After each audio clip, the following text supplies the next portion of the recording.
नमस्कार, जनवार्तामध्ये आपल्या सर्वांचं स्वागत। सर्वप्रथम पाहूया ठळक बातम्या।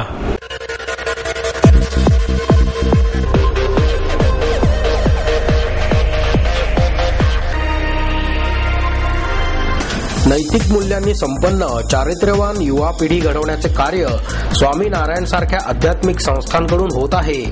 महाराष्ट्राचे राज्यपाल के शंकर नारायण यांचं प्रतिपादन। डॉक्टर वामन तुंगार लिखित कहाणी अथक जिद्दीची या पुस्तकाचे डॉक्टर संचेती यांच्या हस्ते प्रकाशन। आणि प्रायोगिक रंगभूमीवर गाजलेले कोण म्हणतं टक्का दिला हे नाटक व्यावसायिक रंगभूमीच्या माध्यमातून पुन्हा येणार प्रेक्षकांच्या भेटीला।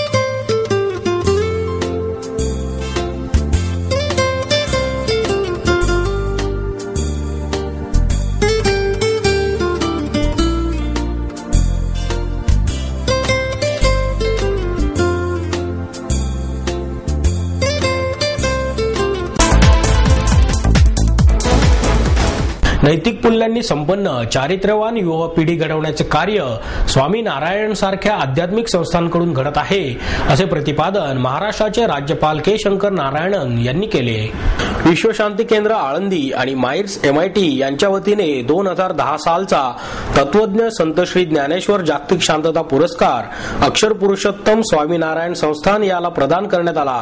यावेळी पद्मविभूषण ज्येष्ठ शास्त्रज्ञ डॉक्टर रघुनाथ माशेलकर हे अध्यक्षस्थानी होते। वनराईचे अध्यक्ष पद्मविभूषण डॉक्टर मोहन धारिया आणि ज्येष्ठ संगणक तज्ञ पद्मश्री डॉक्टर विजय भटकर यावेळी उपस्थित होते। संत श्री ज्ञानेश्वर माऊलीची सुवर्णजडित मूर्ती, माऊलींच्या प्रतिमेचे सुवर्ण पदक, सन्मानपत्र, शाल, 5.25 लाख रुपये असे पुरस्काराचे स्वरूप होते।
अक्षर पुरुषोत्तम स्वामीनारायण संस्थानाचे पूज्य कोठारी स्वामी साधू विवेक सागर स्वामी आणि पूज्य ज्ञानवत्सल स्वामी प्राध्यापक डॉक्टर विश्वनाथ कराड, प्राध्यापक राहुल कराड, प्राध्यापक डॉक्टर मंगेश कराड, प्राध्यापक सुनील राणे, प्राध्यापक मिलिंद पांडे यावेळी उपस्थित होते।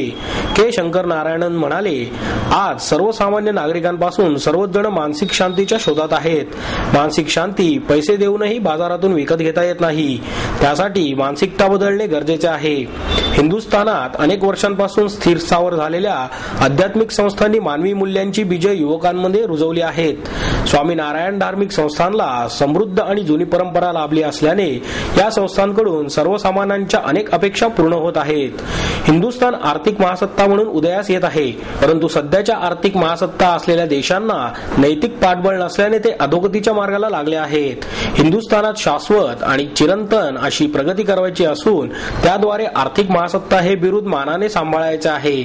शिक्षणाच्या माध्यमातून अनेक समस्यांवर विजय मिळवणे शक्य होणार आहे, परंतु त्या शिक्षणाच्या प्रक्रियेत नैतिक आणि चारित्र्य या दोन घटकांचा समावेश होणे गरजेचे आहे.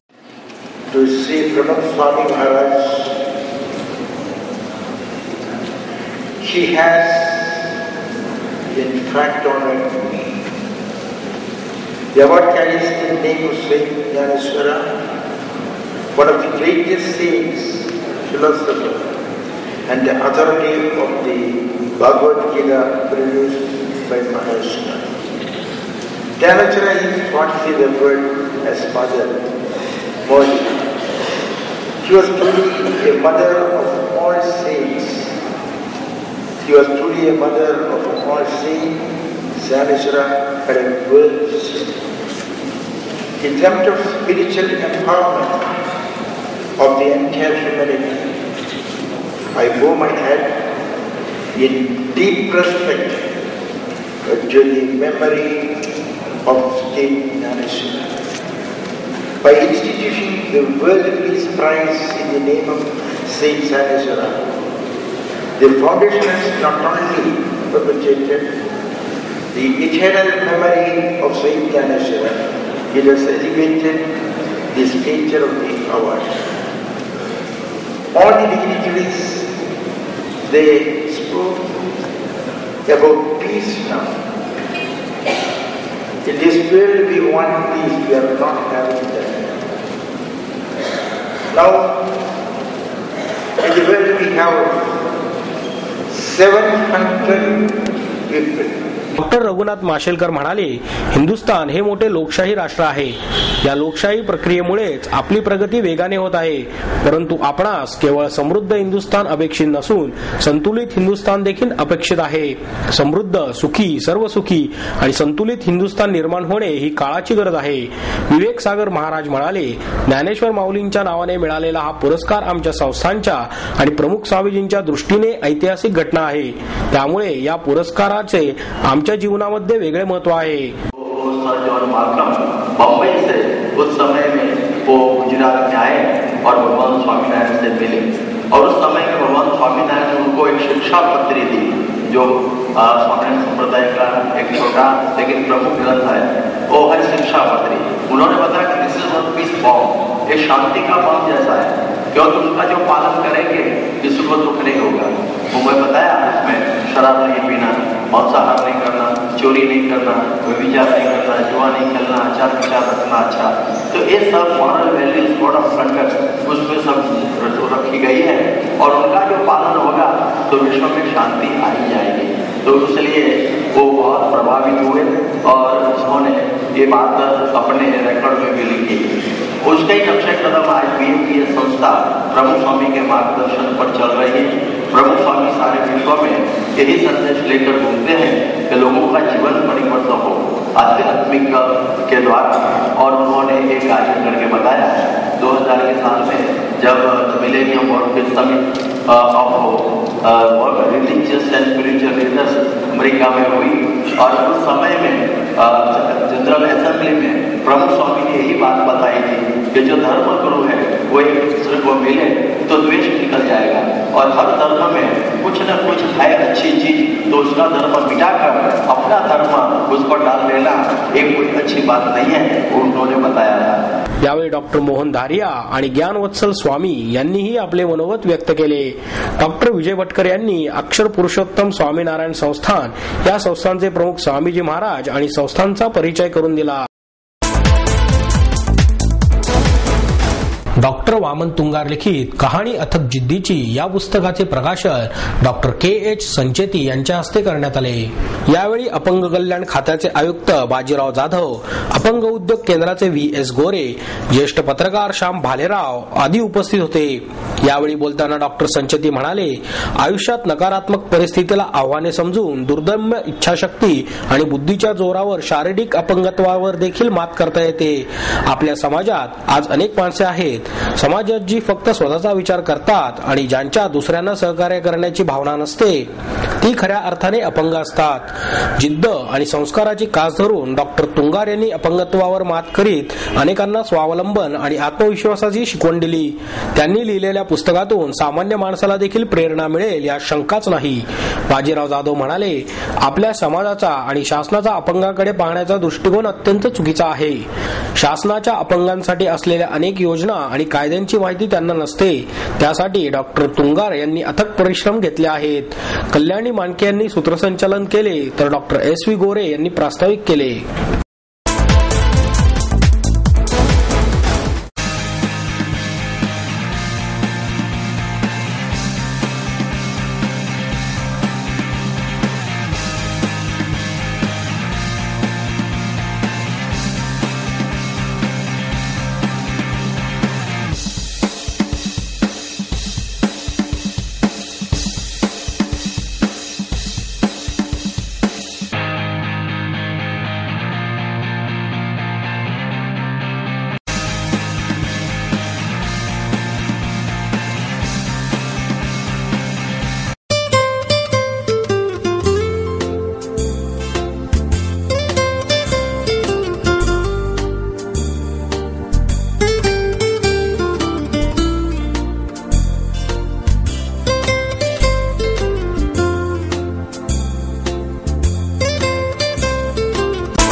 राज्यात थंडीची तीव्रता कायम असून पुणे आणि परिसरात थंडीने चांगलेच थैमान घातले आहे। उत्तर भारतात पश्चिमी वाऱ्याचा प्रभाव टिकून राहिल्याने थंडीची लाट आहे। त्यामुळे उत्तर भारताकडून राज्याकडे वाहत असलेल्या थंड वाऱ्याची तीव्रता सरासरीपेक्षा वाढली आहे। परिणामी उत्तरेकडील थंड वाऱ्याचा सर्वात जास्त प्रभाव उत्तर मध्य महाराष्ट्रातील जळगाव, नाशिक, अहमदनगर, मालेगाव या शहरांवर सर्वात जास्त होत असल्याचे दिसून येत आहे। त्यामुळे या शहरात थंडीने कहर केला असल्याने किमान तापमानाचा पारा सरासरीपेक्षा 4 ते 5 अंशांनी खाली घसरला आहे। पुढील काही दिवसात हीच परिस्थिती राहील असा अंदाज पुणे वेधशाळेने वर्तवला आहे। पुणे शहर आणि परिसरातील मागील 3 ते 4 दिवसांपासून किमान तापमानाचा पारा 10 अंशाच्या खाली घटलेला आहे। रविवारी शहरात 9.7 अंश सेल्सिअस तापमानाची नोंद झाली तर सोमवारी त्यामध्ये घट होऊन ते 8.8 अंशावर आले। मंगळवारी केवळ 7.6 अंश सेल्सिअस तापमानाची नोंद झाली। पुढील 2 दिवसात किमान तापमानाचा पारा 9 अंशावर जाण्याची शक्यता आहे। तसेच काही प्रमाणात ढगाळ वातावरण राहिल्याने थंडी थोडी कमी होईल। लोहगाव आणि पाषाण येथेही थंडी अनुक्रमे 9.6 आणि 7 अंश एवढी नोंदली गेली आहे। उत्तर मध्य महाराष्ट्राबरोबरच विदर्भ आणि मराठवाड्यातील बहुतांशी शहराचा किमान तापमानाचा पारा 10 अंशाच्या खाली उतरला आहे। त्यामुळे तेथेही थंडीमध्ये लक्षणीय वाढ झाली आहे। पुढील 2 दिवसात थंडीची सातत्यता कायम राहील। त्याचप्रमाणे कोल्हापूर, सातारा, सोलापूर, महाबळेश्वर येथेही थंडीचे प्रमाण वाढले आहे। याविषयी अधिक माहिती देताना वेधशाळेच्या संचालिका SM सुनीताराव म्हणाल्या, जो टेम्परेचर मिनिमम आज हो चुका है 7.9 डिग्री सेंटीग्रेड, वो थोड़ा बढ़ने का संभावना है अगले 2-3 दिन में, और मैक्सिमम टेम्परेचर अभी बढ़ जाएगा और डे टाइम कंफर्टेबल रहेगा क्योंकि वो क्लियर स्काइज एक्सपेक्टेड है। और नेक्स्ट ये जनवरी का फर्स्ट वीक पूरा टेम्परेचर नॉर्मल रेंज में ही हो सकता है। जो अभी आंध्र में जो तूफान आने वाला है, आंध्रा में ऑलरेडी आ चुका है, तो उसका इफेक्ट क्या रहेगा? पूना के टेम्परेचर में उसका इफेक्ट नहीं होने का कुछ भी असर नहीं बढ़ने का संभावना है क्योंकि रैपिड वीकनिंग हो रहा है उसका, और अभी वो डीप डिप्रेशन स्टेज में है और वो बहुत लो लैटिट्यूड में है। मतलब south of latitude 12 degree north में है, इसलिए उसका असर इधर ज्यादा नहीं होने का संभावना है।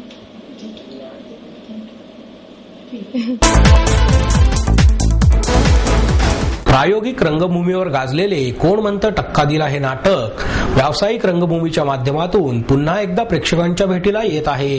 प्रसिद्ध अभिनेता उपेंद्र लिमये यामध्ये प्रमुख भूमिका साकारणार आहे. सीमांत नाट्य संस्थेतर्फे निर्माते चैतन्य देशमुख हे नाटक पुन्हा रंगमंचावर आणत आहेत.